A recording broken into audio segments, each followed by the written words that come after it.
2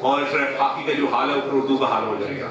اور دوسری اور آخری بات میں یہ کہوں گا کہ آپ کے لیے میری آفس موجود ہیں.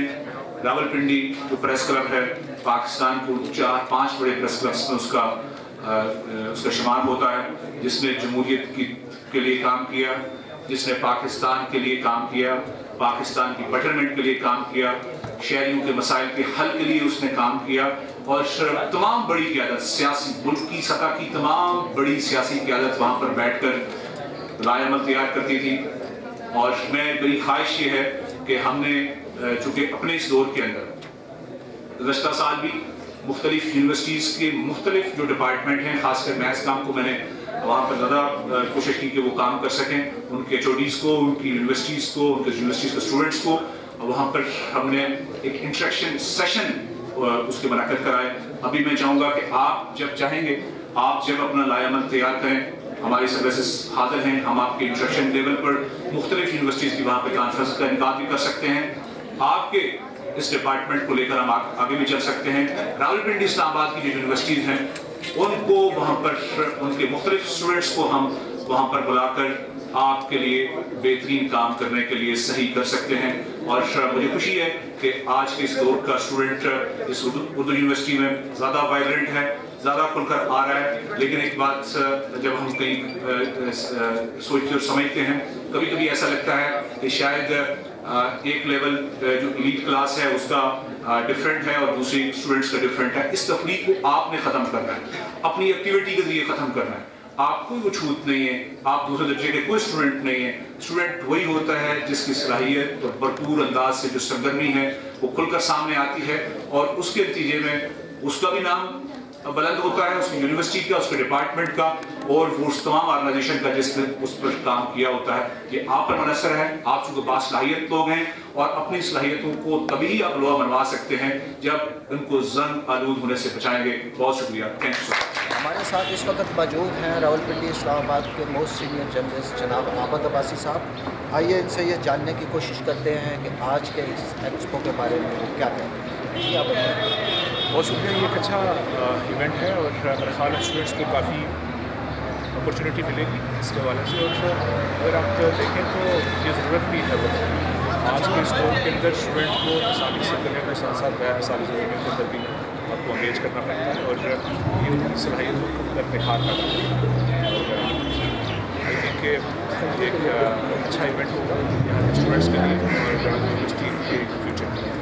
عابد صاحب، آپ راولپنڈی پریس کلب کے کیمپ انچارج ہیں. کیا آپ اپنے کیمپس میں اردو یونیورسٹی کے اسٹوڈنٹس کے لیے کوئی اس قسم کا کوئی پروگرام کریں گے جس سے ان کے صحافت کی دنیا میں ان کے لیے کارآمد چیزیں ثابت ہو سکتے ہیں؟ بلا شبہ ہم انشاءاللہ ان کے لیے دروازے ہمیشہ کے لیے کھلے ہیں. میں چاہوں گا کہ یہاں کی یونیورسٹیز کے اسٹوڈنٹ وہاں پر ڈپارٹمنٹ کے لیے اردو کو پانے کے لیے وہاں پہ کارآمد ہم فیسیلیٹیٹ کریں گے. یونیورسٹی چاہے گی تو اس کے لیے بھی ہمارے لیے ہم چاہیں گے کہ اسٹوڈنٹس کو فیکلٹی کا صفائی کرام ہے، بہترین ریلیشن ہو لوگوں کا ایک کیریئر جو ہے وہ سامنے آ سکے. اور آئی تھنک کہ یہ ایک اچھی بات ہے جس کے لیے آگے بڑھنا چاہیے.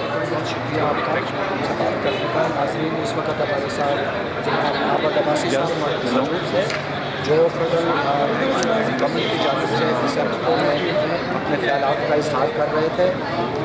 اس میں مہمان خصوصی جناب عبدالحمید لارڈ حریت کانفرنس کے رہنما ہیں. اس کے علاوہ جناب عابد عباسی صاحب camp incharge Rawalpindi press club نے اپنے خیالات کا اظہار کیا ہے. کیمرہ مین فرحان ملک کے ساتھ اردو یونیورسٹی اسلام آباد.